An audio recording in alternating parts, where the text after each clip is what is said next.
Hello everyone guys, today in this video I'm going to show you how to restart computer using keyboard shortcut on Windows 10 PC or laptop. So guys, if you want to restart computer using keyboard shortcut on Windows 10 PC or laptop, so very easy. Firstly click on start, now click on screen keyboard.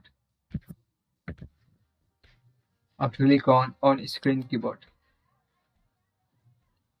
After click on start plus X key plus U key plus R key. So guys, very easy. Start key plus X key plus U key plus R key. That is.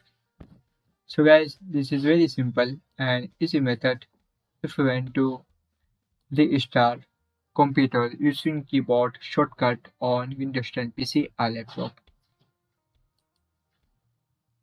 Firstly, start key plus XQ key plus U key plus R key. So guys, this is very simple and easy method. Thank you for watching this video. Please subscribe my channel for latest update.